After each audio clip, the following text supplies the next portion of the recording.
Talk Radio, talking about the sports you do and don't know, both within and surrounding Baltimore. Don't ask him about preseason games, oh no, stuff and things in Griffin Basso. Despite it being on the internet, he can call it what he wants. So, Glenn Clark Radio. Glenn Clark Radio. Glenn Clark Radio.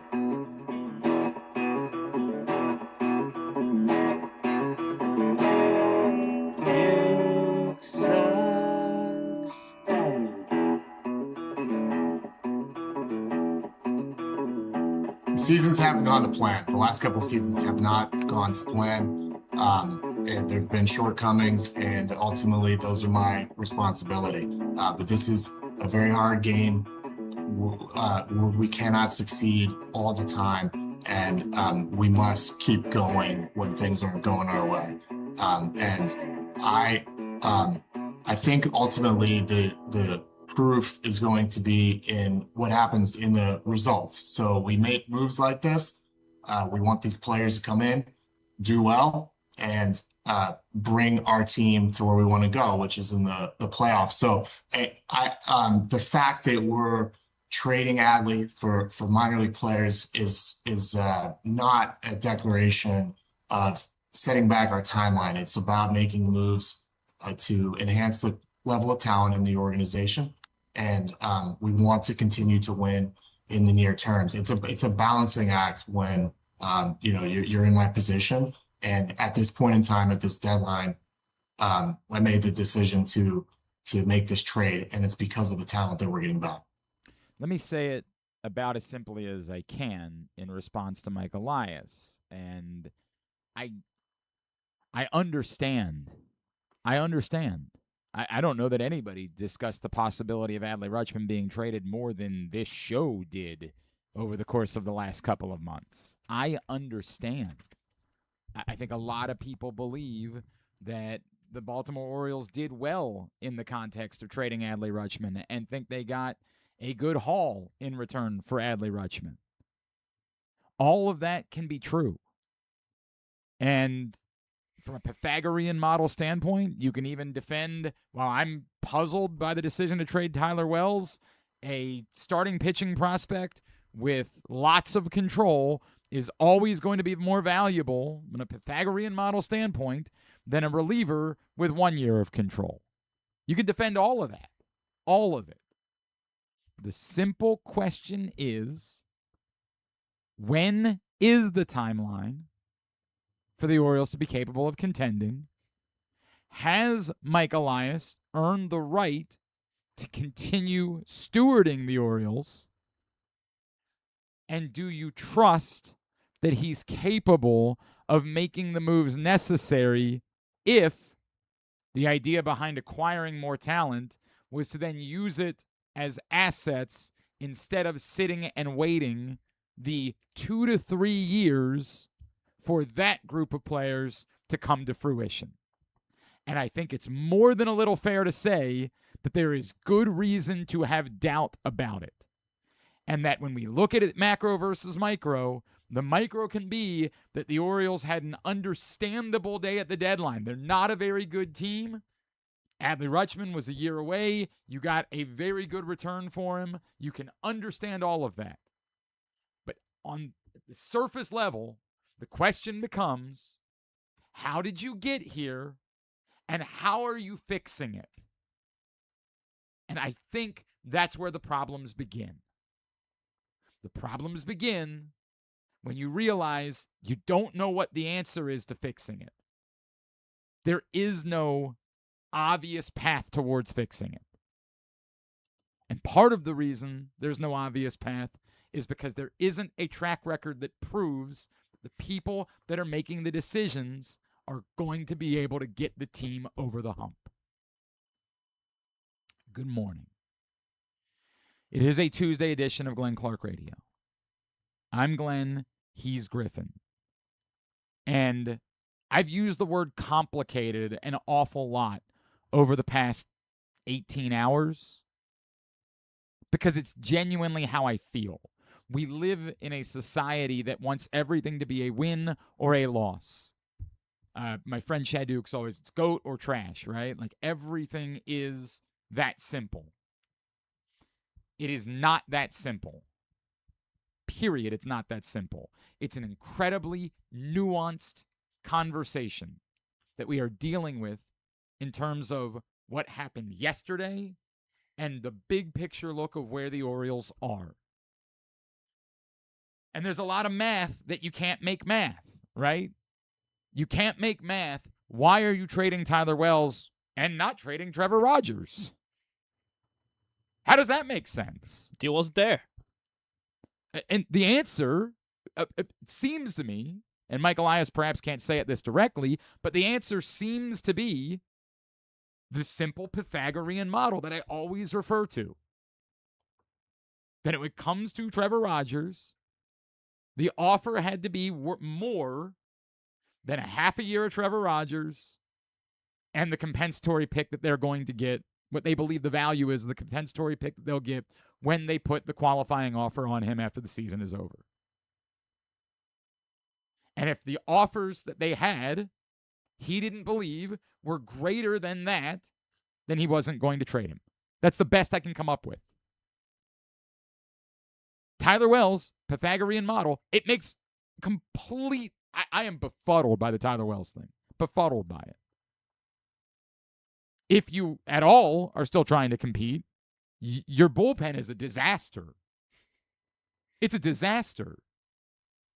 You have one guy that you have any real faith in at the moment, Yennier Cano. You had two because Tyler Wells had been great. Now, Rico Garcia had been good earlier in the year. Anthony Nunez has been good at times.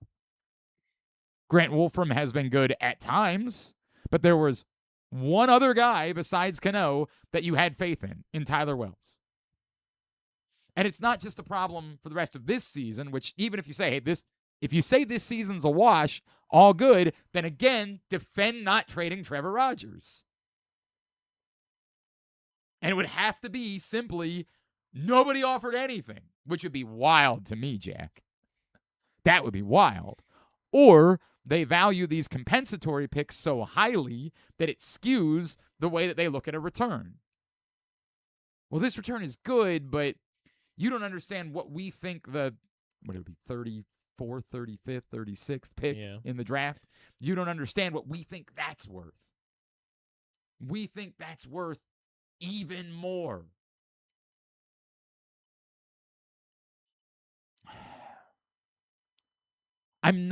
Look, the emotions that people have tied to Adley Rutschman, I get it.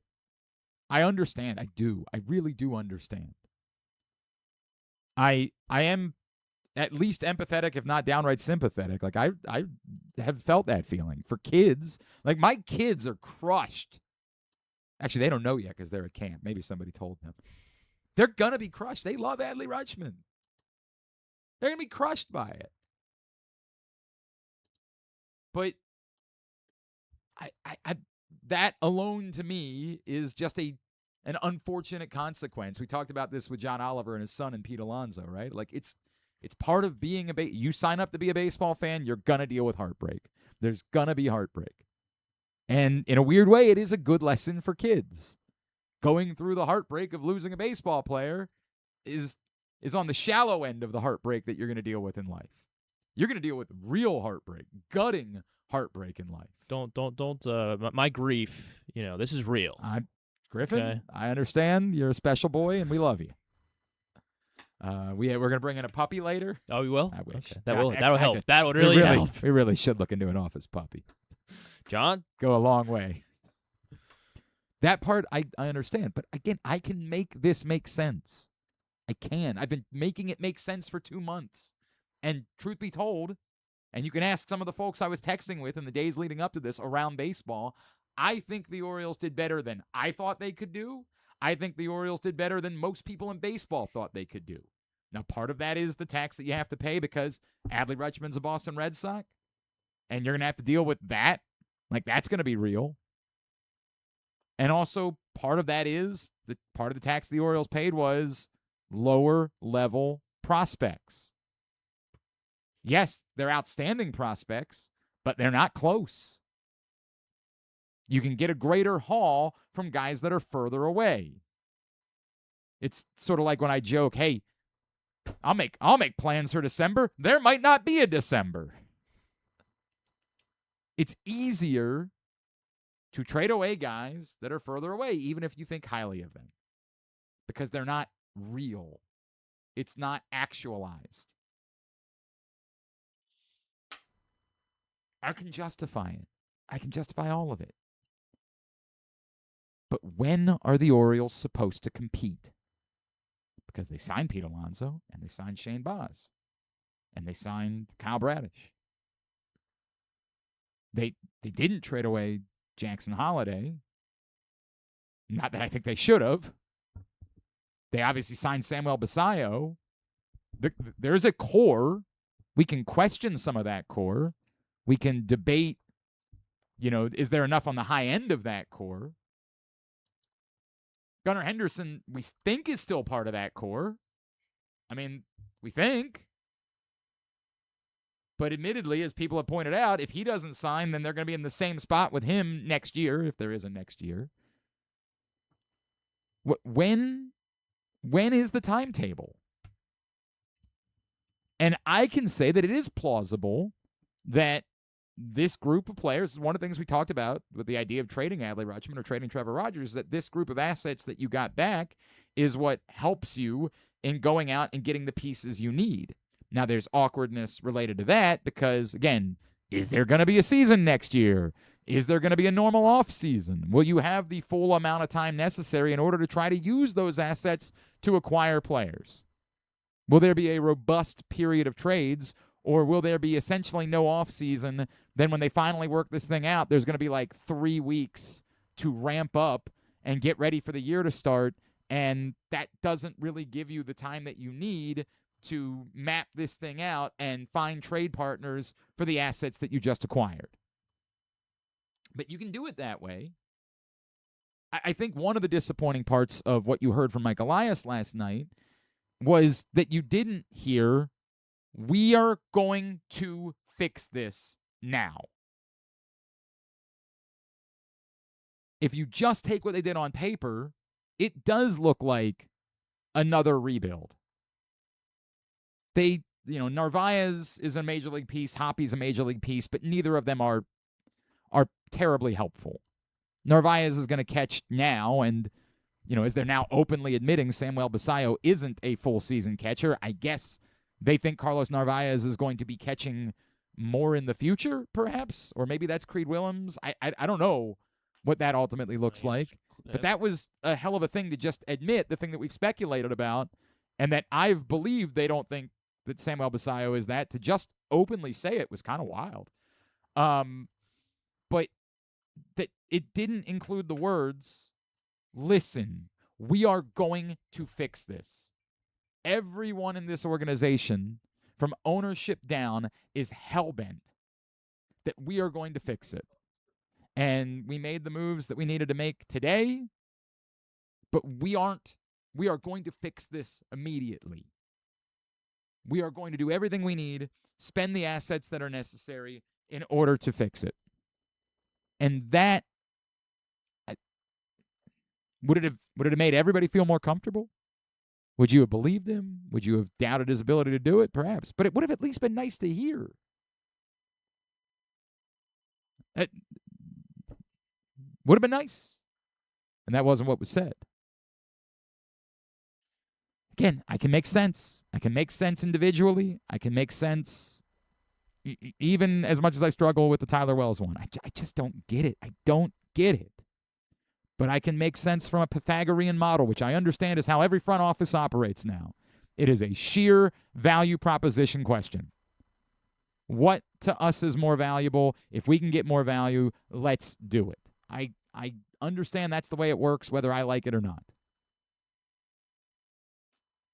But I still have a lot of questions about, so when is the team supposed to compete now?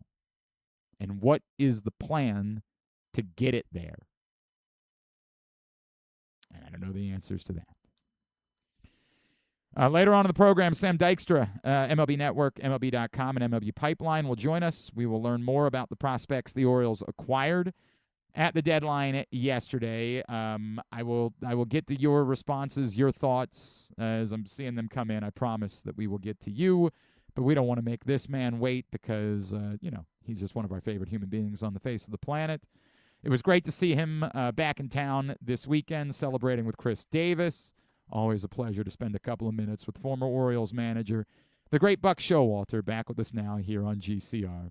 Buck, it's Glenn. Good morning, sir. Thank you for taking the time for us, as always. Oh, Buck, we got you. Do you hear us all right? Did he freeze up? Oh, man. All right. Perfect time. Of course. Yeah. Nailed it. Stuck the landing there. I promise we're going to get the Buck Showalter. That's going to happen. Buck, do you hear me okay? Oh, you're on mute, Buck. We got to get you off mute. It's all right. These things happen. Best laid plans of mice and men. We'll figure it out. Buck Showalter. Buck Showalter versus technology. It's going to be the next show that we do. Buck, I think you're on mute if you're able to unmute yourself. There we go. Let's see if we can't get Buck in here. Oh, man. I appreciate it. The effort that's going into this. I love Buck. Hey, Buck Showalter. We are cooking with grease, man. Man. Did you expect anything else? Did not expect anything at all. For you, we'll wait an eternity. That's a promise, my friend. I guarantee you, when Griffin saw the AOL email address, he went, come on. It works. All I look for is to send it and receive. Hey, man, I am very... I don't need any of the bells and whistles. Functionality, that's all I ask for as well. People always ask me about the cars I drive. I say, does it get me where I need to go? That's literally the only thing that I am concerned with. That's it. I want one of those old pickup trucks. I'm talking about back in the 40s and 50s. Ooh. My wife wants to put it up on the hill and put a Christmas tree in the back of it, But you want to just drive it, right? Oh, yeah. Yeah. That's what I'm saying. How many people you think in your listening audience know how to drive a standard shift, Glenn? Can I? I am in the company of the people that this is such an embarrassing sentence I'm about to say. My late father-in-law's wife, his wife, attempted to teach me how to drive a stick because he found out late in his life that I did not know how to drive a stick. And I had a great relationship with my late father-in-law, man. One of the greatest men I've ever known. We were very close. And the shame that he felt in figuring out that I didn't know how to drive a stick, he said, we're going to have to fix that. And when he passed away, his wife wanted to continue that. I can't do it, Buck. I cannot do it. Stalled out. Mine was 3 in the tree, 3 on the column. And then you had 4 in the floor. I learned how to drive mine with the drag for our infield that was all skin. And we used to had a long plank with spikes down in it, and I would drive the pickup truck around in circles to drag the field. Okay, we're done. No, wait a second. That's probably a better way to teach someone how to drive stick than it is to do it when I stalled out in the middle of a major road. That wasn't a great thing to have happen in that. Well, there was a cemetery behind me too. I got to go make a couple of loops there. That's helpful. That's probably where I should have gone. But I still had some issues. There might have been a few people that were visiting someone in the cemetery that were a little confused. Glenn, I grew up when clutch meant something else. Now they don't have clutch hitters. A clutch was something you push so you could shift gears. I understand. Buck, I got so much. First of all, it was great to have you back in town this weekend. And I know we've talked about Chris a lot, but I would say just the whole group of you. And now you guys have been able to do this a couple of times with those players from 2012 to 2016. I know it's not winning a World Series and the reunions that come from that, but knowing how special it was, what you guys did here, when you all get back together, and Zach and Adam and Brad and Darren, and what does that mean to you to reflect on those moments? My wife and I were talking about it on the way home, and you'd like to think that happens, but it doesn't. Now you got to have some success, some form of success for it to really bond. But I think a lot of organizations miss what happens when you keep a group together and they grow together. The Scopes, the Machados, the Adam Jones. I mean, he was a young guy when I got there, and Chris Davis and Weeders, and all of a sudden you form this bond together. The wives were close, the families were close. They traveled, they stayed together, and just sitting there. T.J. McFarland was there. Okay, Scott Coolbaugh, the hitting coach, was there.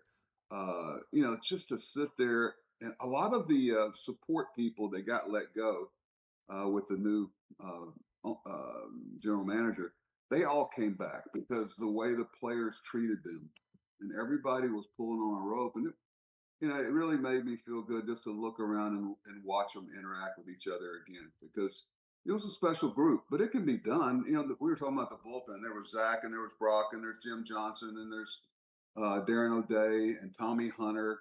By the way, Tommy Hunter should be on TV. The presentation speech at the luncheon he gave for Chris brought the house down. That's awesome. Okay, that was impressive. I was really, it was kind of sad that nobody there from the field staff or the front office, the upper, nobody was there for the luncheon. We always went to that. I don't know what that was about. I really don't want to hear that it was a trade deadline. There's always been a trade deadline. Yeah, that was strange. I don't disagree with you. That is a little bit odd that that's the way that it worked out. I don't know what that says to us.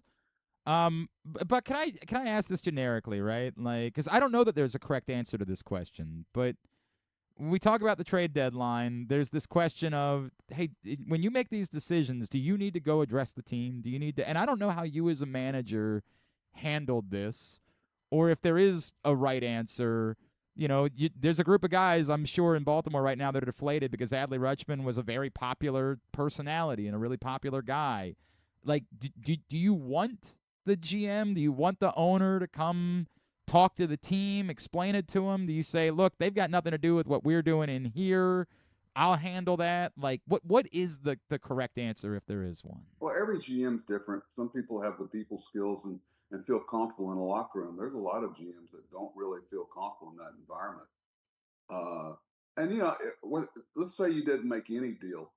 I see some people chirping around. I noticed that Harper had said something. I remember walking in one time and go, yeah, we could have made that deal for the guy you wanted, but it was for you. Mm-hmm.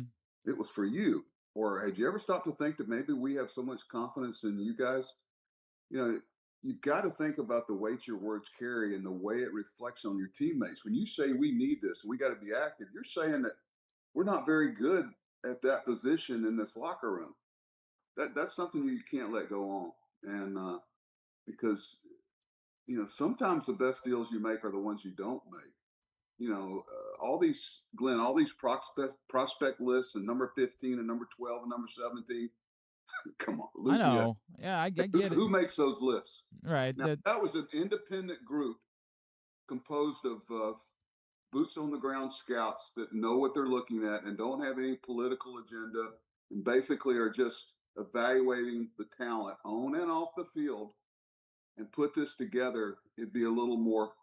But now it seems like a lot of the GMs want to see how many guys next to their name can be number 12, number 8, number 7, number 15. I'm not there. I want to talk to somebody that actually knows what they're looking at. Well, and I measure a general manager on the success. That to me is the answer to the question. What's the end game? What's the end game? A lot of when you see 3 18-year-old guys come back, that means that you're not going to be held accountable for that sometimes for like 2 or 3 years before anybody goes, hey, what happened to that guy? Oh, wait, we got the number 8 prospect, a 19-year-old kid. Wait a minute, 3 years later, where is he? Buck, what does it do to a clubhouse? Like, what does it do to a group of guys when they go through something like this? This is a team right now, the Orioles, that are still 2.5 games out of a playoff spot. And I'm not trying to oversell that. They're 4 games under 500, right? They are what they are. But they still presumably want to keep trying, this group. What does this do? What is the impact? What is the effect of it? Well, a couple of them have been through it before, but the first time you go through it, for a lot of guys, the first time they really hits them between the eyes what a business it is.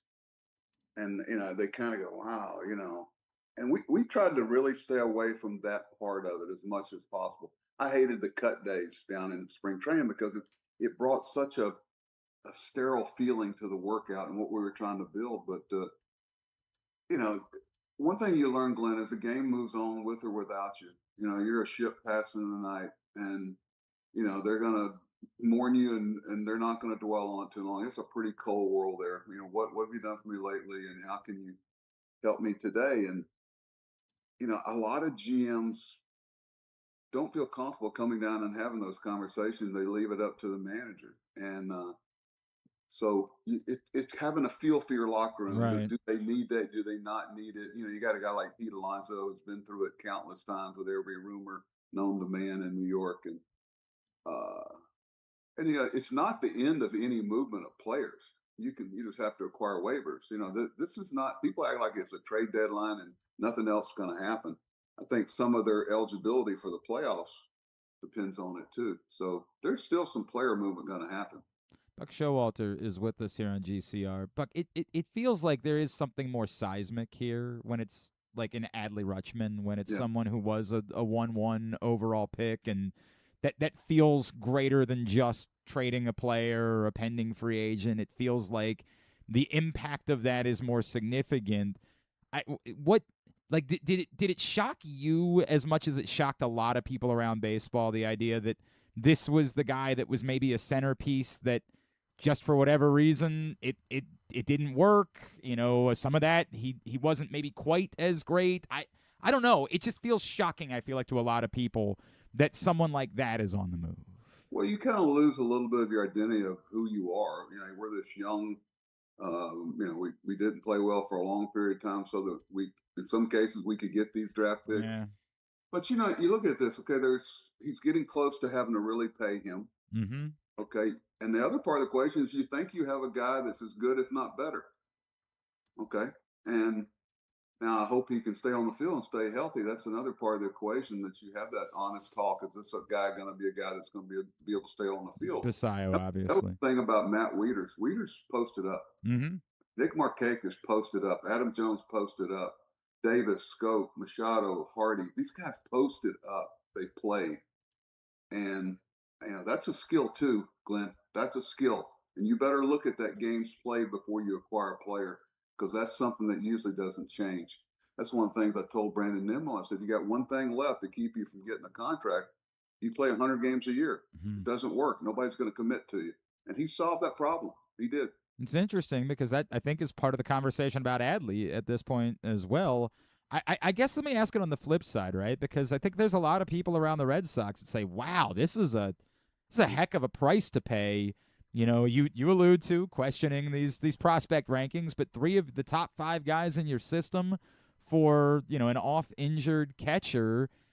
I am always the type that says, man, when you've got a chance, I'll always be in favor as a fan, as an analyst, of if it costs you too much, so be it.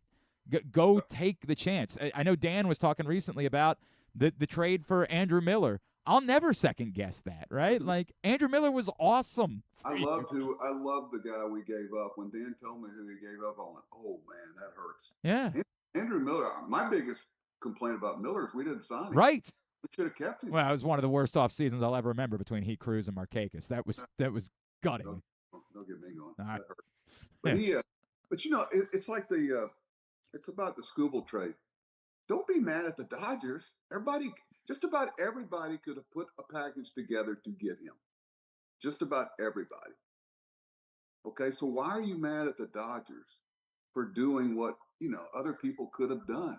Now, I can tell you one thing: if the Dodgers win it all again, which they might, I can tell you one thing: the lockout potentially coming just got a lot of fuel. Just got a lot of fuel if they win again. I wanted to talk to you about that, because I remember you bringing that up to me before the season began, that concept of if the Dodgers win it all. And I have felt a lot more of that in the aftermath of the Scooble deal. And I don't disagree with what you said. The package the Dodgers gave up, you're right. I think a lot of teams could have given that up.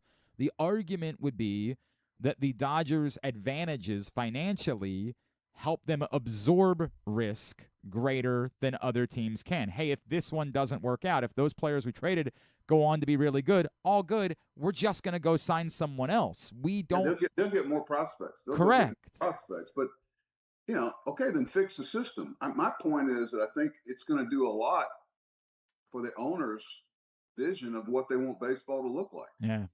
I think the players, they'd rather see Tampa Bay win than the Dodgers win.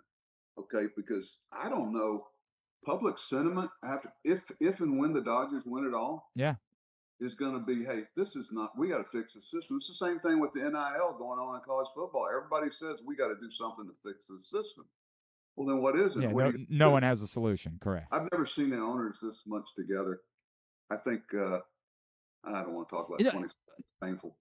Buck, this is an interesting conversation because I'm starting to sense what you're starting to sense is I don't know that fans are pro owner in any way, right? And like I think a lot of fans would say we think the owners might even be colluding to try to pull this off. We don't like the owners. Yeah, I heard that conspiracy theory that they let this trade happen so that it would set up their point better. I heard that one. I mean, I think that fans feel that way, but at the same time, I think that the result that you're talking about, I start to sense the more baseball fans I talk to that say, look, man, if it does cost time next year, we're not even going to be mad anymore because this just has to be fixed. Right. It feels like a consumer protection issue at this point. Thing. I hope the players aren't underestimating how the fans actually feel about this issue.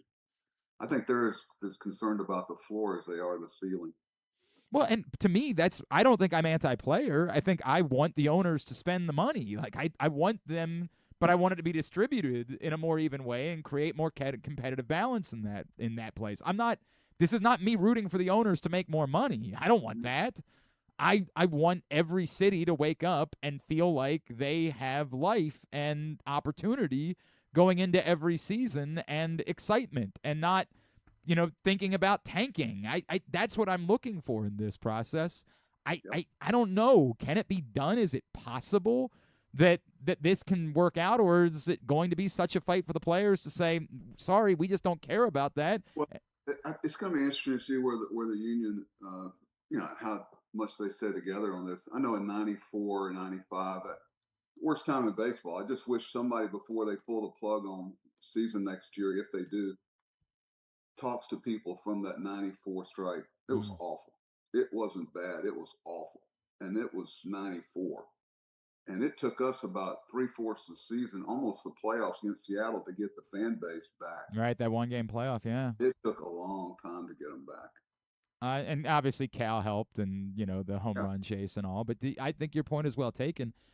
Would it be worse '94 because there was great stories and everybody thinks about the Expos and would it be worse then? Would it be maybe more palatable now because you wouldn't start the season and then call it off? I don't know. This is uncharted territory for me, and I know fans hate even hearing it talked about. We had a lockout in '22 for a little while in spring training. Yeah, wasn't allowed to talk to the players. That was my first year at the Mets. That was what a way to start, not knowing anybody. When's Westberg come back? I think a lot of people have forgotten how much a part of that team he was.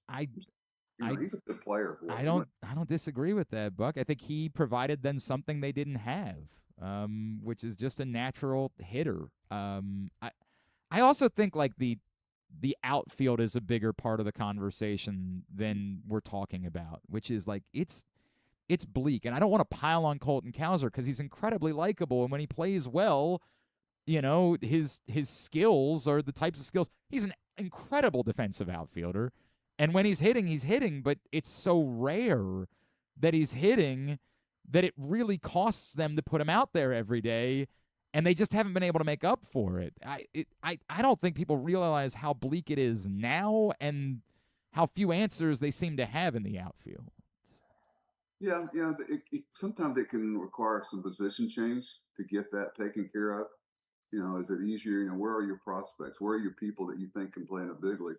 I've said many times, one of the greatest things that Gene Michael with the Yankees, when I was with him, Gene admitted when he made a mistake. That was one of his greatest attributes. He goes, boys, we whiffed on that one. Let's move on. Let's don't compound the problem. And he also talked about identifying your suspects as opposed to your prospects. And then he would propaganda the suspects to trade them. oh my gosh, this guy's great. I remember you'd get players from the Dodgers after seeing them in those bright white, red, and blue trim, and you get them and they go, man, they don't look as good in our uniform. So, to be able to pick and really be honest with yourself about who's really a prospect and who's really a player, and have people, boots on the ground, people in your minor leagues that know what they're looking at. I was lucky. I had Brady Anderson, I had BJ Surhoff, I had Mhm. Mike Bordick, I had Scotty McGregor. We had we had guys traveling around and really knew what it looked like. And hey, I don't know what everybody's saying about this guy, but I don't think the it factor is there. And I always remembered that. We used to talk about that. And by the way, Brady's going to be at the ballpark next 3 days. That's right, with the Angels, yeah, including Grayson Rodriguez is pitching tonight, by the way, for Yeah. the Angels against the Orioles. Could Jackson Holiday be the answer in the outfield, Buck? I'm not close enough to it. That's Yeah. kind of what I'm talking about. Maybe if you got somebody that you really like at second base, or you got somebody you really like at third base, maybe Westbrook could go out there. I don't know. You got to think out of the box sometimes. But if that's who you are and that's how you're going to put your club together, sometimes, Glenn, you just got to run them out there and close your eyes. You really do at some point, and go, okay, let them sink or fail. And you're also saying, okay, I'm going to sink or fail too. We weren't sure what John Scope was going to do. We weren't sure what Manny Machado was going to do. I can go on and on. At some point you got to go, hey, we're going. But you also have a safety net for them. You need to have a little bit of a safety net for them. I'm going to ask you this question, Buck, and I'm going to acknowledge it's a leading question because I know that you're not going to be critical, and so I think that your opinion would be this is silly. So I want to get your perspective on it because I think I know what the answer is. There were Orioles fans yesterday who were bothered that in the midst of the trade deadline, Craig Albernaz was out hanging out at Ravens practice and taking pictures and seemingly having fun. And you can't get me to get worked up about these things, right? Like, this is baseball now. As you know all too well, managers' involvement in these types of decisions has never been lesser. Like, there's never been a day where they've had less involvement in the decisions that are made. And so I just don't care. God bless that Craig Albernaz is trying to get to know Baltimore and be around and those types of things. Can you offer any perspective about the role of a manager these days on trade deadline day and why it maybe doesn't matter that Craig Albernaz was hanging out at Ravens practice? The only thing I'll say is, you always got to think about, I always harp with our guys about presentation. Does it really mean anything? No. Is it really, I would go out to the Ravens. I'd go out in the off-season. I'd go in the off-season. I used to love to sit in the end zone with Ozzie and talk about Alabama football and what they look for in players. There's a reason why Ozzie and John were so successful. They were on the same page, and the best organizations are connected at the hip with the manager. What a thought. And that's the ones that when they each got a stake in it. But I think we're in a world where the GMs and the front office just want the manager to manage the, I don't know. Sometimes they don't manage the game. They just, I guess, manage the clubhouse. But that's the world that you live in. And but it's like Gene Michael and John Hart and different GMs used to talk about their presentation. Yeah, they'd like to go to a spring training game in a T-shirt and gym shorts, but they're the general manager of the Texas Rangers or the New York Yankees or the Baltimore Orioles, and they think about their presentation, how it's going to look to the fans.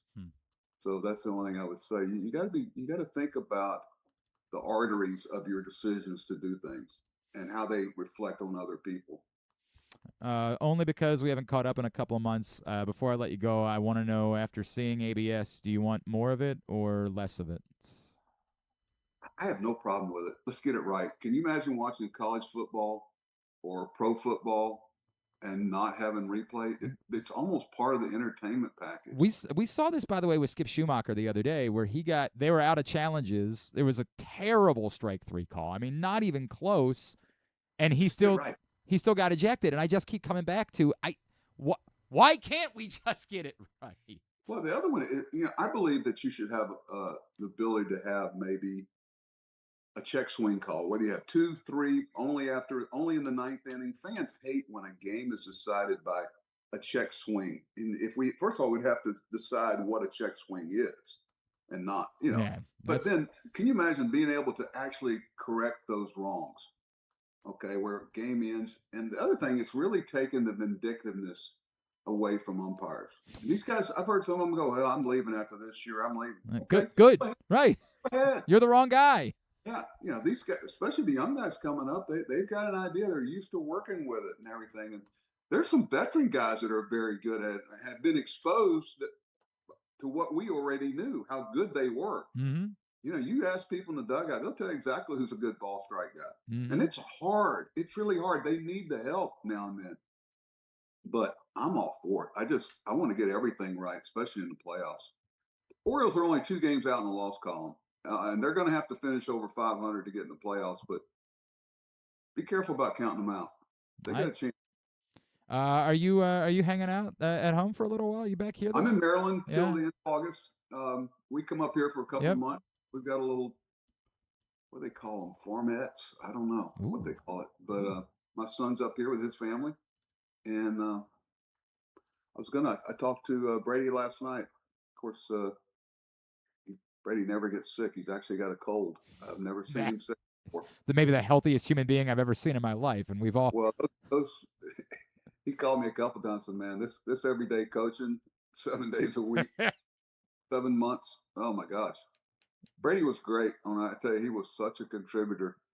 He was so blatantly honest and frank and blunt with the players, and they loved it. You know, there was no sugarcoating. What an asset he was for us. It was actually really cool talking to Trey after he played, and like he was getting kind of emotional talking about Brady's role and what Brady. You know, it was a big deal. Our off season, we didn't get surprised in spring training by something. We had a number of guys that would go stay with Brady on the West Coast at his house. It's wild. And work out for 2 or 3 weeks at a time. And we knew, you know, and there would be another group go in there. And they loved going there with Brady because they would work and they got better. And we were not surprised by things. He was a big cog for us. Buck Showalter, we could do this for hours. I always love you, brother. Appreciate you taking the time. I'm gonna hit you up. I'd love to get together before you head out of town. All right. All right, Glenn. I appreciate it. Hey, Griff, thanks for having me, you guys. Thank you, sir. The great Buck Showalter spending time with us. You know, I mean this. You're not gonna get me to care that Craig Alpernaz was hanging out at Ravens practice yesterday. You can't get me to care about that. I'm sorry. I can't. There's things that matter. There's things that don't matter. But we appreciate Jerry having a video as the Taylor Ward trade broke. Yeah, right. Jerry Coleman. I think somebody got video of Taylor Ward at his camp. Taylor Ward was across the street from us yesterday as this was all going on, doing a camp at Calvert Hall. And I think someone got, maybe not video, but pictures of him getting the call and having to walk away. You're not going to get me to get worked up about it. And part of that is, look, if you want me to be worked up about something, I'll be worked up about a system where managers have so little involvement and so little say in these decisions. That bothers me greatly. I do not like that one bit. But unfortunately, that's the reality. And with that being the reality, is Craig Alpernaz just supposed to, you know, be in a bunker somewhere? I know, like, what if someone saw him on the harbor, I guess? I don't know what is acceptable behavior. I understand we were all going through it yesterday. He was at the Maryland Zoo yesterday. Like, what if? Yeah, like, what? Our emotions were real, but, like, we still had to go to work. We still had things. I was going to call out today. Oh, were you thinking about that because you were so despondent about it? How great is it for you when Buck says your name? It's pretty cool. I know it. I know it is. I know it is. Griffin and I had this conversation recently, and it was hilarious. Like what he gets excited about. Like when I asked him, like, what have you been really excited about it? And it's always like Buck. Like it's never any of like the massive, like unbelievable, like you know, Jaden Daniels, you know, mega stars. It's Kevin Harlan. Yeah, right. Like it's just I love that. I love that about you. Like it's so cool that I get to talk to Buck. Yeah, I guess that's cool. Or Billick, you know, just yeah. Is there news today? I believe there may be some news of significance, perhaps. Yeah, I guess so. Adam Schefter reports that Zay Flowers has reached an agreement on a 4-year, $140 million contract extension that includes a cool $108 million worth of guaranteed money. That's I don't know if there are actually ever any real fears about Zay Flowers departing. I think Zay Flowers has been such a critical piece that there was, I don't know. You would hear it. I know it's an insane. Now, like seeing those numbers, $108 million guaranteed for a non-quarter. It's just a wild world. By the way, NFL's doing all right too. I understand the NFL players are all jealous of the baseball players, but I promise you, you can split money. You can. It can be done. 140 million's a lot. Yeah, well, I mean, that part, somebody would say that's a made-up number, but 108 million guaranteed is not a made-up number. That is, Zay Flowers, no, if he doesn't catch another football, is getting $108 million. That's happening. That's a wild number. There is still a conversation to be had about, are you missing the true prototype number one receiver? Like, should you be throwing that number one receiver money at an undersized middle of the field? But Zay Flowers has been so wildly productive in Baltimore that it's hard to question it. It's very hard to dispute that. And this is what it costs when you have a wildly productive receiver. And the Ravens have theirs now locked up. 4-year deal for Zay Flowers, $140 million, 108 guaranteed. Decent work if you can find it. We continue along here on a Tuesday edition, a post-deadline edition of Glenn Clark Radio. If you haven't picked up the print issue of Press Box, it is available at your Baltimore area High's dairy stores. That's Kevin Brown on the cover. He didn't get dealt yesterday. He's very good at what he does. He's going to be around for a little bit. We think, we hope, although, any of these national networks come swoop in at any point because he's that good, obviously, when he does stuff for ESPN. But go pick that up for free and read it for free as well at PressBoxOnline.com. Let's find out more about what it is that the Orioles did acquire yesterday. Joining us now, you know him from MLB Pipeline, MLB.com, MLB Network. He is our friend Sam Dykstra, and he's back with us now here on GCR. Sam, it's Glenn here in Baltimore. Please, this would be the part where you say the Orioles pulled off the heist of the century. They've completely changed the way that we view them moving forward. You need to get over the fact that they lost Adley Rutschman. Is that what you have for me today? I won't exactly put it in those words, all right. But I will say when news came in that the Red Sox were going after Adley Rutschman and you start to dream of what the package would look like, I didn't think it was going to be this good or this talented. This was clearly, I'm looking at it from both sides here. The Red Sox believe that they can continually develop pitching. They can just find the next version of Anthony Ianson and Kyson Witherspoon in their system. I'm not entirely sure those guys are there right now, but they are now in the Orioles system. And I think, at a time right now when I was looking at the Orioles system going into yesterday, Nate George has been out for much of the year with an illness, and Ike Irish just went down with a torn meniscus. You don't make moves just to replenish the farm system and because the top two guys are hurt, but it looks a whole lot better and a lot fresher and a lot more interesting today than it did 24 hours ago. Let's talk about Ianson and Witherspoon. Are the Orioles, it's not like they haven't had any pitchers, but, they didn't draft them. They haven't really developed them. They've had to acquire them via trade.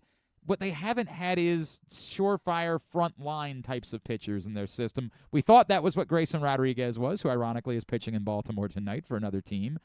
He didn't prove to be that guy. Are these that type of pitching prospect? Like legitimate, if these guys continue on this trajectory, they are front of the rotation types of pitchers.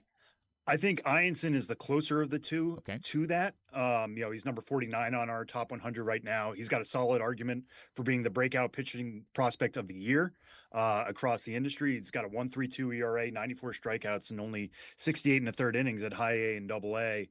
he really opened a lot of eyes this spring. I mean, he was coming out of LSU, right? Big time program. He actually pitched in their national championship winning game over there in Omaha. He got the start for LSU in that one. So he was well known. But he was flashing triple digits heat in a spring breakout game, and everybody kind of sat up. I was at that game actually against the Orioles in Sarasota, and everybody in the stadium was just like, oh man, if he's throwing 100 now, like this is a serious pitching prospect. I will say he's kind of given back some of those velocity gains. He's sitting more now in like the low to mid 90s. But the slider, the curveball are two really special pitches with really good vertical action. He's added a splitter in pro ball, and that's given him something to give more of like a changeup look. And I think that really speaks to how well he's taken to pro instruction.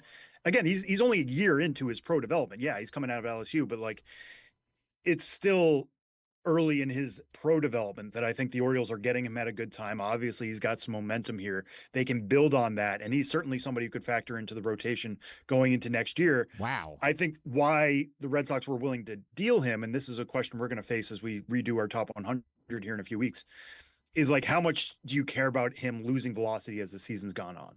So that makes it harder for me to say he's a true top of the line rotation type. He may be more of a number 3 if he's settling in closer to like 93 to 95 long term.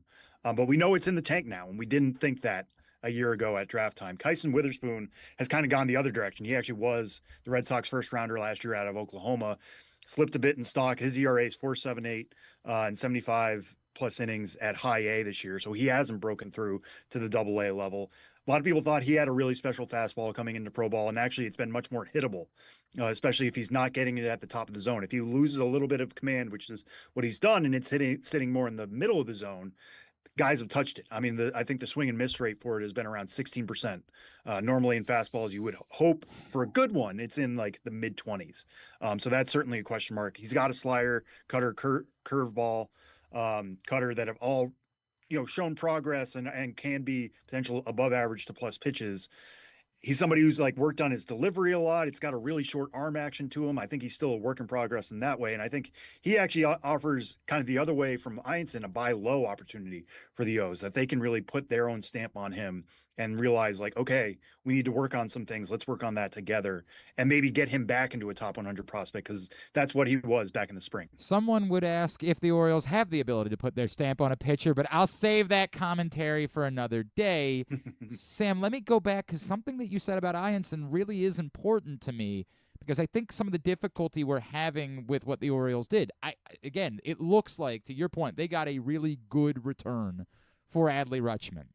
At the same time, it's hard to figure out, okay, but these look like low-level prospects. When is the timeline? You're suggesting Ianson could be a factor going into 2027? It's certainly a possibility. Okay. I mean, he's somebody who's been at Double A for a little while now. And once you're at Double A, I think the conversation always starts, right? Like, there are guys who could skip Triple A. Now, I think that's a little bit more difficult on the pitching side, because Triple A has ball. You want to see how this stuff is going to play with that actual baseball in your hand. So I would want him to see Norfolk maybe before this year is out.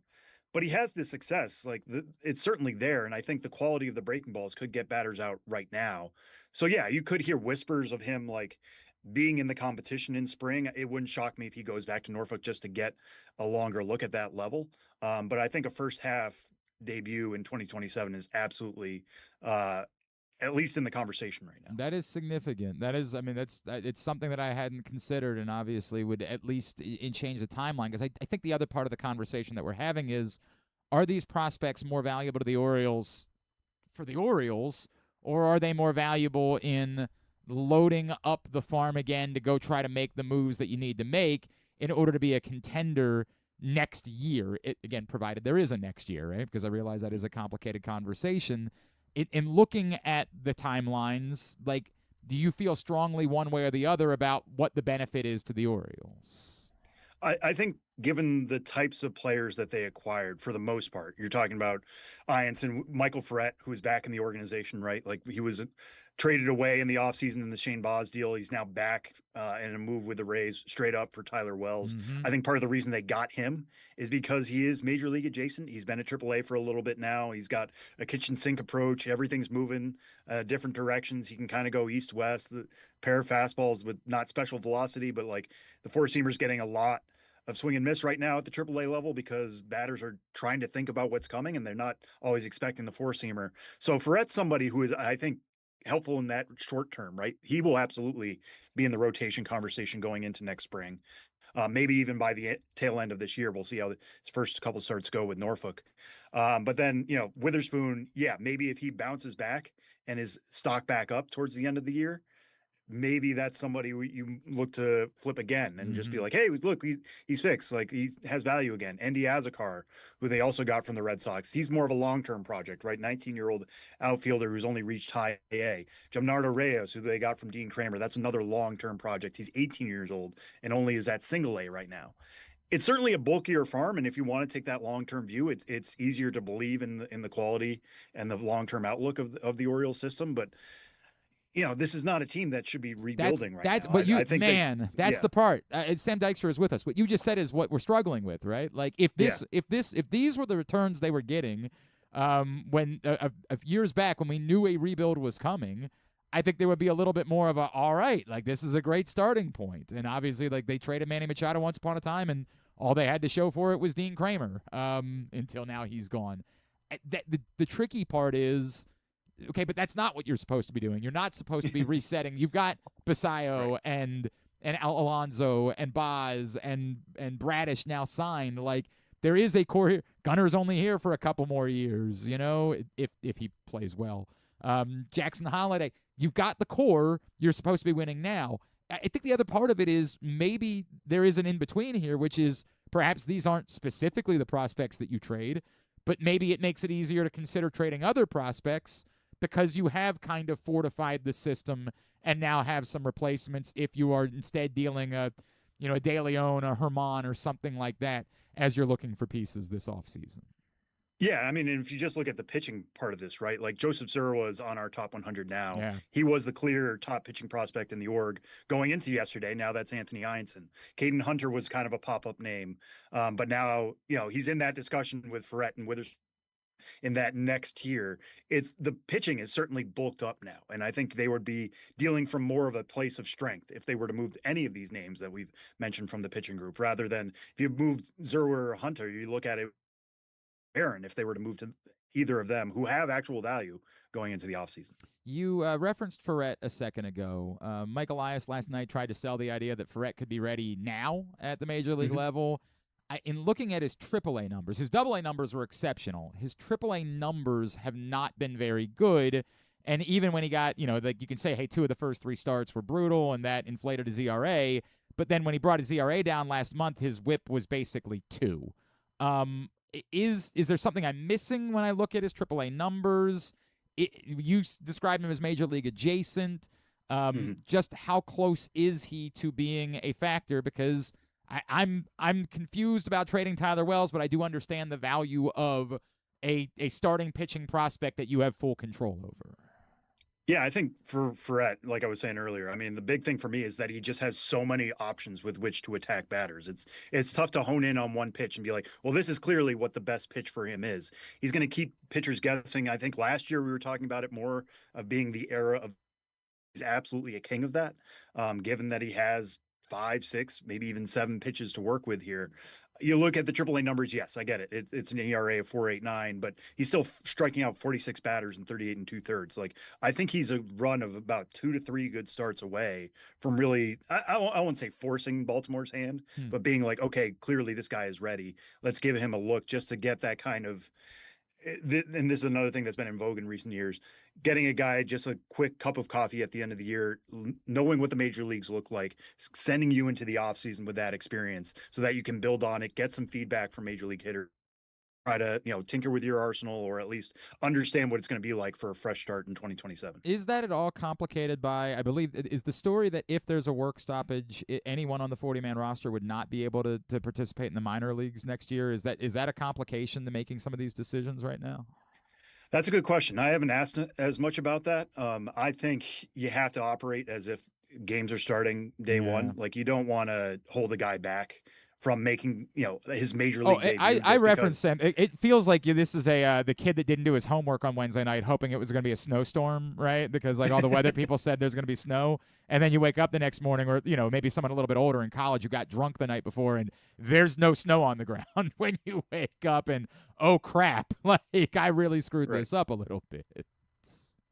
Yeah, no, I would. If I were a major league team, I would operate as if you're going to have an opening day 2027. I certainly hope there will be. Make the right moves for your organization right now, especially if, like Fred, like I said, if he makes 2 or 3 really solid starts in Norfolk and is looking really good, I wouldn't hold him back. Like you're going to just anger the prospect going into the offseason. That's not good for anybody. You mentioned Jamnardo Reyes. He's 18 years old.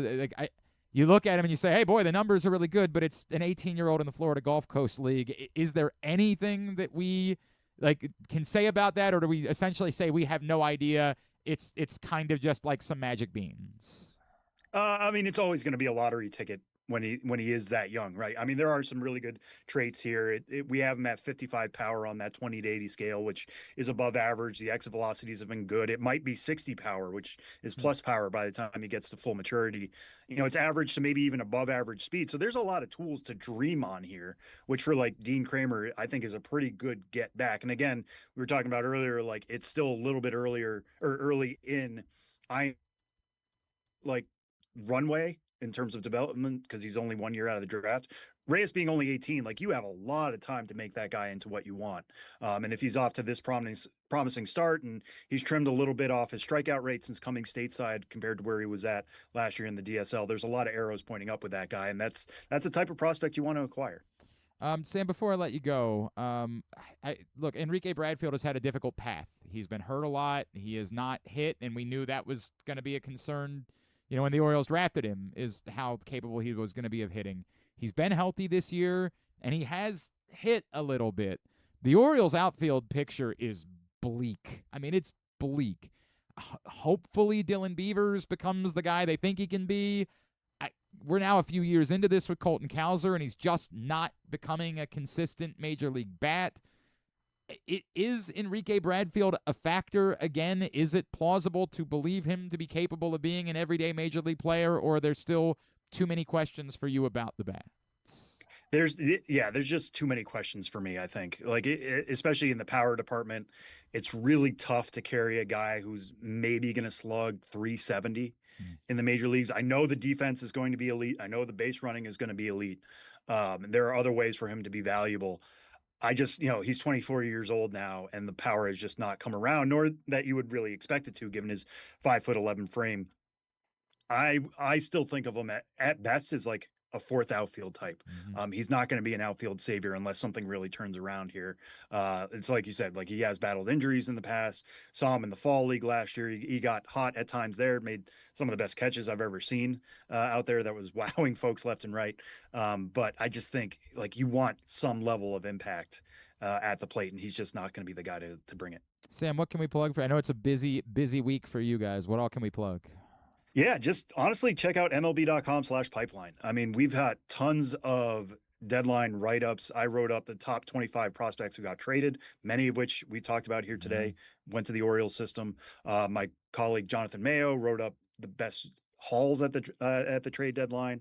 I'm going to be recapping the trade deadline on the show before the show, the official podcast of Minor League Baseball, later this week. So tune in for that. It's a busy time, but we're going to be going right into re-rank season after this. We're incorporating the draft picks into the top 30s later in August and redoing the top 30s completely. So it's a fun, exciting time. Keep an eye out for that at MLB Pipeline. Do you have a sense of where Booth is going to be on that list? I think one of the biggest debates we're going to have is who is the top prospect for the Orioles now. Is it Ianson or is it Booth? I think both of those guys are going to fit pretty comfortably in the top 100. It's just who comes out in front of the other, and that's a fun debate, and it's going to be a fascinating debate. I don't have an answer for you now, so I guess just check in a few weeks. At Sam Dykstra, MILB is how you give him a follow. Sam, really appreciate you taking time on a busy day. Thanks so much for doing this. Let's talk again soon, all right? Yeah, absolutely. Thanks so much for having me. Sam Dykstra with us here on GCR. And again, as we keep saying, I'll tell you, Sam Dykstra suggesting that Anthony Ianson is a factor early next year is maybe the most encouraging thing that I have heard, because in just looking at where they are, it came away to me like, okay, well, you're going to probably want another year of Ianson. Like the closest any of these guys would be Ianson 2028, maybe like a late season cameo next year when I was looking at all of this. So his confidence, like him suggesting it could be opening day, but then saying, yeah, maybe you give him a little bit more, but suggesting that it's early, that is notable in trying to make peace with, is there a plan here? And I continue to acknowledge that other pieces that were acquired could be part of a broader strategy for acquiring major league help. And if I wanted to defend Mike Elias, not that I necessarily do, but if I wanted to, you could say, well, he can't, in the same way that Mike Elias last Friday said, well, might not be in either bucket, buyers or sellers, and as it turns out, they were head first directly into one bucket. If I'm going to offer defense of Mike Elias, last night he said, look, guys, I can't be honest with you. I can't have teams around baseball know that I'm trying to sell. Because then if they do, the offers might not be that great. Oh, just go get the Orioles. They're dumping right now. Don't make a big offer for Trevor Rogers. Offer less. You can tell they're just trying to get rid of players. So I'll defend Mike Elias specifically. I'll clip that part, just that part. Yeah, I'll defend him. I'll defend Mike Elias specifically for, if you're mad that he lied on Friday, I can't get mad about it. Look, it's a more complicated conversation I've had about the Ravens over the years. If there's a microphone in front of you, there tends to be some theater involved. It's far more difficult to do reporting. And in the same way that a lot of you have doubt, Trevor Rogers told you he's not signing. And I've heard from some, yeah, but I don't think he really meant that. I just think he meant like that's where we are. We just don't we don't take anybody for their word. Now, my Trevor Rogers thing is far less about him saying it and far more about that's just how baseball works. When a player is this close to free agency and going to get paid. Yes, I recognize that Yennier Cano signed, but Yennier Cano is a reliever. He's not going to get what Trevor Rogers is going to get on the open market. When someone is this close to free agency and set to make a lot of money, they just don't sign. So my gut tells me that Trevor Rogers is being honest. I think my bigger, you know what, let's take a break because we haven't taken a break yet. We're going to have to take two. Damn it. We talked to Buck. Look, I'm going to give you my bigger, you want a bigger takeaway feeling, I'll offer that. And I'll respond because I've seen all of you getting in this morning, and I'm sorry we were talking to Buck Showalter, and no disrespect, we like him more. You guys are great. Wow, over John Little Rock? Even John Little Rock, close personal friend, but so is Buck Showalter. So it's what it is. Love you guys. I'll respond to you guys as well as we continue along here on GCR. Don't fumble your fantasy football draft. Host your party at Sports and Social Inside Live Casino. We've got everything you need to make the night a winner with massive screens, cool drinks, great food, and Wi-Fi that won't drop the ball. Reserve your table by August 20th to enter our early draft bonus drawing. Draft like a pro at Live Casino. At Arundel Mills, must be 21. Please play responsibly. For help, visit mdgamblinghelp.org or call 1-800-GAMBLER. Your car is more than just a ride. It's an investment. At Leading Edge Auto Body in Mount Washington, we've spent over 20 years perfecting the art of repair. From high-end imports to your trusted daily driver, we handle all makes and models with elite precision. Our team holds the highest honors in the industry, including ASE Master, iCar Platinum, and specialized aluminum certifications. We make it easy with free towing, pickup, and delivery because at Leading Edge, customer satisfaction comes first. And remember, with insurance, it's your car and it's your choice. Choose the experts. Leading Edge Auto Body. Quality you can see. Service you can trust. Go to leadingedgeautobody.com today. Gambling can be a fun and entertaining experience, but there are risks involved. If you're planning on betting on the game at the casino or on your phone or computer, know your limit, stay within it. Set a budget and a time to stop. Remember, gambling isn't a financial solution, and it doesn't mix well with alcohol or drugs. Know the risks and have a plan before you begin gambling. For free and confidential services, call 1-800-GAMBLER 24/7 or go to helpmygamblingproblem.org. This is Byron Warnkin. If you've been injured in a car or truck crash, you probably know this is stressful. Medical bills, the insurance company giving you the runaround, you got to get your car fixed. You don't just need a lawyer, you need results. At Warnkin LLC, we represent the injured across Maryland. Whether it's a car or truck crash case, medical malpractice, or any other serious personal injury, we fight for maximum compensation for you and maximum ease for you. You don't want to have to deal with this stuff. Warnkin LLC has been voted best personal injury law firm in Maryland for a reason. For us, 443 Results isn't just a phone number, it's our mission. Get the advocate that you need. Call us today, 443 Results, or visit us online, warnkinlaw.com. That's WARNKENLAW.com. Make the most out of every day in your Toyota RAV4. Available in hybrid or gas-only models. A RAV4 can get you where you want to go in style. Check out buyatoyota.com for deals on new RAV4s from your local Toyota dealer today. When you feel invisible, exhausted, stressed, or anxious, and you have days that just feel too hard to get through, you are not alone. If you or someone you love is struggling with mental health or problems with drugs or alcohol, help is right in your hands. Call or text 988 to get support whenever you need it. Help is here. Call or text 988. Brought to you by Maryland Department of Health. Coming back in here with Glenn and the other guy, Garrett, whatever his name is. You know who they are. All right, back in here on GCR. Let me go through this is my strongest opinion that I can offer. My strongest opinion is what I told you in the lead up to the deadline is really what I felt.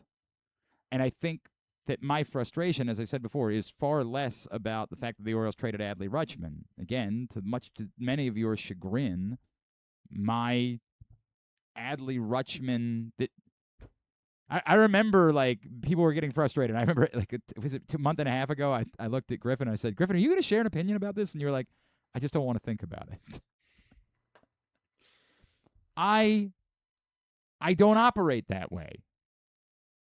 As everyone knows, anything that's plausible, I'm going to discuss.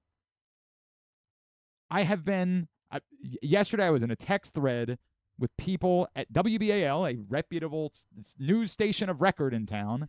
Until they hired. Right, that's a great point. They did make that questionable decision. But I was the one who had to say, don't talk about any of this nonsense related to Jackson Holiday. There were so many we give too much breath to non-reputable things. There are people that are very thinly either, are completely fake or just made up accounts or accounts of just people, or very thinly baseball connected people yesterday that were banging Jackson Holiday drums. And the best you ever got was, like, Mark Feinsand said, well, yeah, I mean, the Padres may have made a call about him. There was never any actual legitimate reporting that suggested the Orioles were truly walking down the Jackson Holiday road. That doesn't... Is that a song? Should we break out? Jackson Holiday Road. The best we ever had was Jeff Passan. Thank you. Jeff Passan saying they took phone calls. Now, there's no doubt in my mind that at some point that did occur.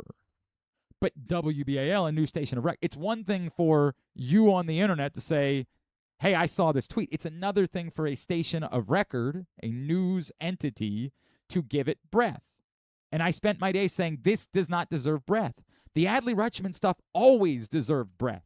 Because, again, it's like what I'm saying about Trevor Rogers. We can do this math. If Adley Rutschman hasn't signed, it's probably not because the Orioles didn't want him to sign. And if he hasn't, they have to look at what his value is and compared to what it might be a year from now. They have no choice but to look at it.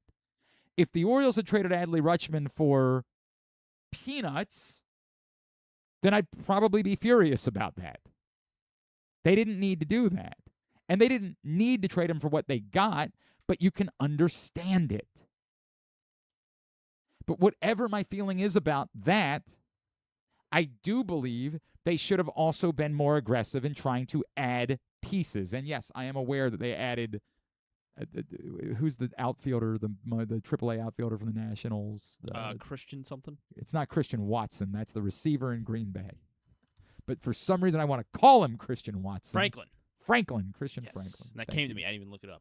As I was typing, I was like, it's Franklin. And Reese Hines and other guys that have played in the major leagues before. But these are Austin Slater thinks these are fringe pieces.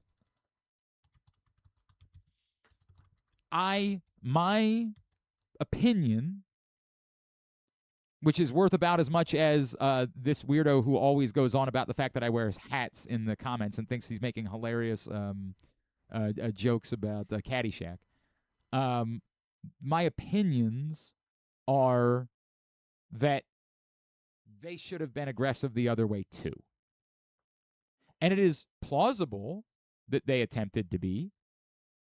The thing that we said yesterday where you look at the Blue Jays and you say, isn't that what the Orioles should have done?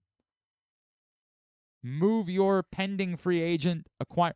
Is Jose Soriano as bankable a commodity as Kevin Gausman is? I don't think so. Now, his talent level might be that great, but he hasn't been that good that consistently or in big games or anything like that. If I was a team that was trying to compete right now, I'd prefer to have Gausman, in a vacuum, just one or the other, no context provided. Would you rather have Gausman starting tonight or Soriano starting tonight? I'd prefer Gausman.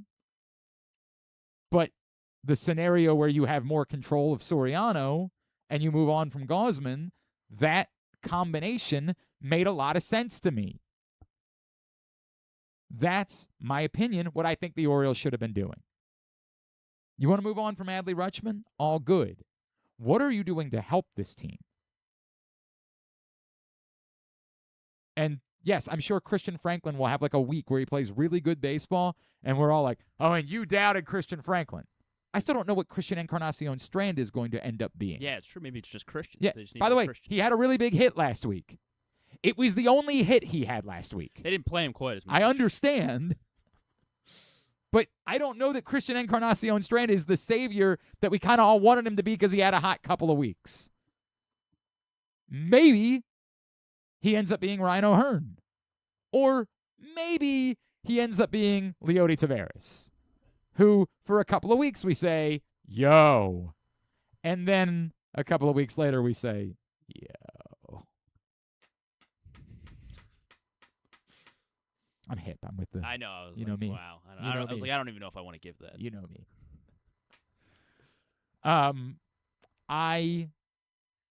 I think my opinion is that the Orioles should have done more the other way. Because that would help me feel more confidence that they believe there is. That's another thing. There's a regular listener who hates when I say there. He hates it.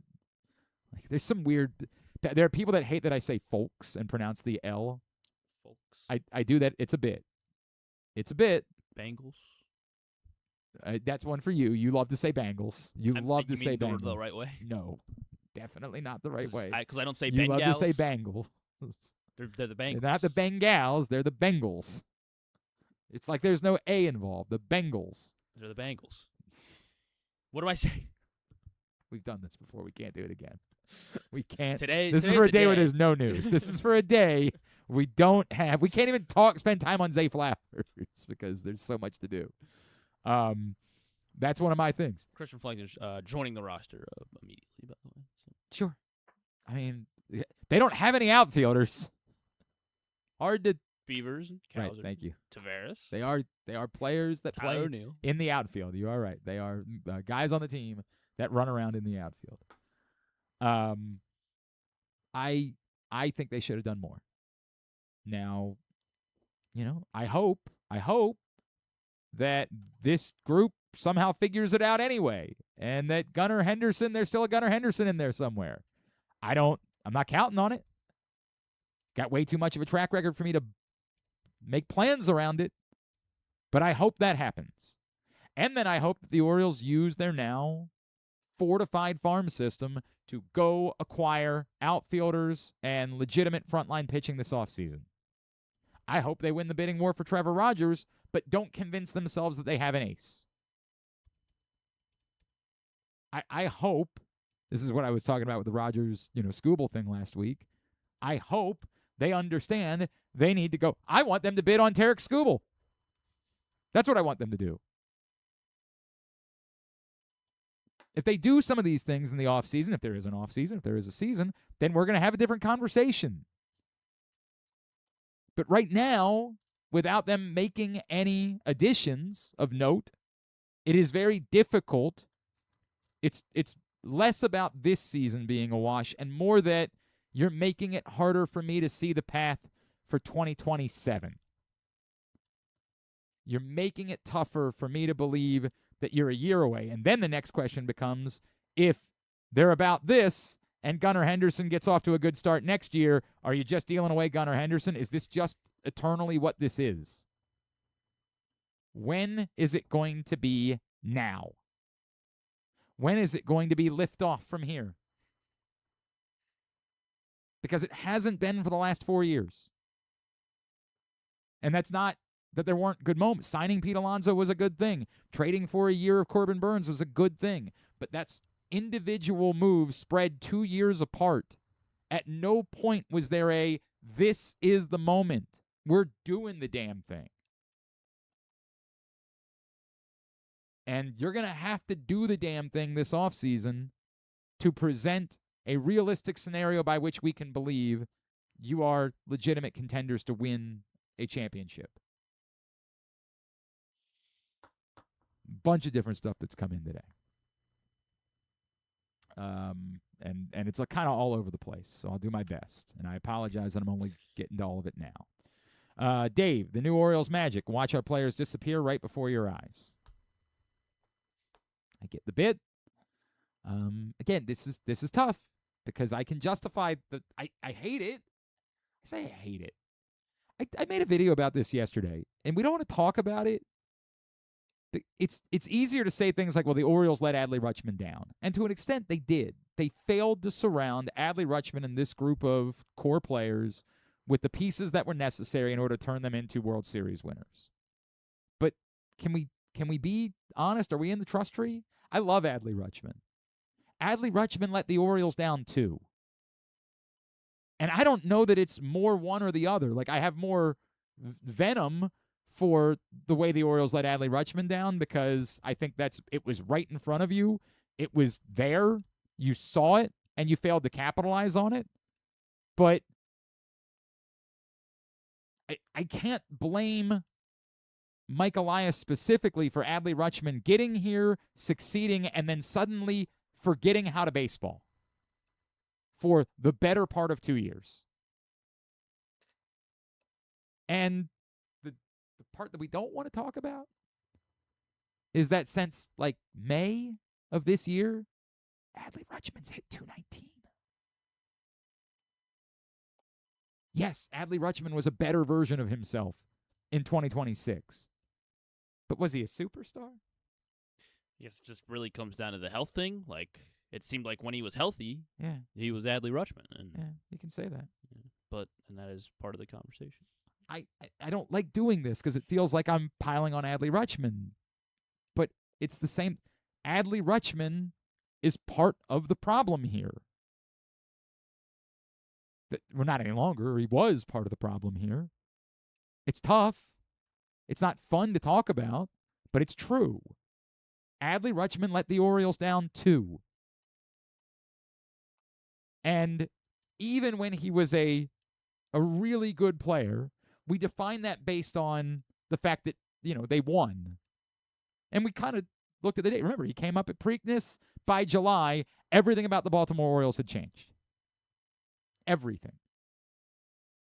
Adley Rutschman walked hand in hand with winning. Some of it was watching him work counts. Some of it was watching a nondescript pitching staff. We gave Adley Rutschman credit for Kyle Bradish, right? The numbers never said Adley Rutschman was a superstar, but he was a good player at a position where it's difficult to have superstars. The truth is, we all know Adley Rutschman, in hindsight, wasn't the best player the Orioles could have taken. He was a really good one. Hang on, I actually have the list of players selected in 2019. Where do you think Adley Rutschman is in WAR? Oh. I mean, I guess Bobby Witt's played more than him. I have to thank my friend Patrick Stevens who compiled it for me. Of course he did. Is it something visual I could share? Or I'll say... I can't remember. Am I allowed to look up the rest of the 2019 draft? I don't remember the 2019 draft. Bobby Witt for sure. Just for the sake of guess. Yes, Bobby Witt is obviously the WAR leader from the 2019 draft. Just guess a number where he is. Okay. Fifth. Fifth is exactly right. Look at you. Did Patrick send you this tag? I watch baseball. Bobby Witt, number 1. Not surprisingly either, despite the year he's having. Gunnar Henderson, number 2. Okay. Yeah, Corbin Carroll, number 3. Michael Harris, number 4. Adley Rutschman, number 5. Just ahead of C.J. Abrams. Now, if I had to bet, when it's all said and done, C.J. Abrams will probably surpass Adley Rutschman on this list. But, things are crazy. The other guys that are 10-plus WAR guys from that draft. Good draft. Riley Green, 7th. Shea Langoliers, 8th. Bryson Stott, 9th. Hunter Brown, 10th. Those are your top 10 from the 2019 draft. Thank you to my friend Patrick Stevens for compiling it for me. He wasn't a generational talent. He was a good baseball player. And there will be number 1 overall picks that will be nowhere near as good as Adley Rutschman. There have been number 1 overall picks that will be nowhere near as good as Adley Rutschman, but we wanted him to be generational. And what he is a good player. And that has hurt the Orioles as well. And by the way, that could be an indictment on Mike Elias, right? Like, you could go back and say, hey, man, when you've had those high picks, how many of them have really turned out? Those super early picks. Adley Rutschman's been a good player. Obviously, Heston Kjerstad has not. I mean, I guess there's still a chance, but he hasn't been really a major leaguer at all. Colton Cowser was a top 10 pick. That has not panned out, other than, again, 2 incredible months. Maybe 3 really good weeks earlier this year. Was it 3 weeks in May that Colton Cowser was really good, or was it more like 2 weeks? Might have been closer to 2. Yeah. We could say 3, though. Jackson Holiday, we're hoping. So if you want an indictment on... Now, the baseball draft is very difficult. It's not like, the basketball, the football draft. So if that was your track record in one of those other sports, you'd definitely be gone. You can't overcome that. But in baseball, it's more complicated. And, Gunnar Henderson was a great pick where you took him. Was a phenomenal pick. But that's part of this conversation about Adley Rutschman. We can be mad about it, but we're really mad about the totality of it. This is... Maybe there was a number by which Adley Rutschman would have been willing to sign. Maybe it wasn't even like a no way, no how. Let's just say that's what it was. If that number is significantly more than like the Will Smith number, are you comfortable with that? Has Adley Rutschman warranted that? And for the record, I don't have any reason. It seems like it's more of a Adley's just going to free agency, and if you wanted to sign him, and it's also part of the complication of it. When the Orioles had a chance to sign Adley Rutschman, they had a different ownership group that didn't do those things. They had a chance to sign Adley Rutschman the way that they signed Samuel Basallo. The problem was the ownership group at that point wasn't giving out those types of contracts. And we're giving out contracts, period. For the most part. I mean, they gave Chris Davis a contract. It's not like they didn't give any, but 10 years ago, yeah. Like they definitely didn't buy out arbitration years. You're right, they signed Alex Cobb. Yeah. They did. As we turned to a huge number. Much bigger number than we remembered it being. These things matter. Maybe this ownership group would have signed Adley Rutschman then. And he'd still be 3 more years past next year, so still 4 more years away from free agency. But that didn't happen. And now, I think the most likely scenario is Adley Rutschman's team just said, guys, make whatever offer you want to make. We're just going to go find out what the market has to say. That's the more likely scenario.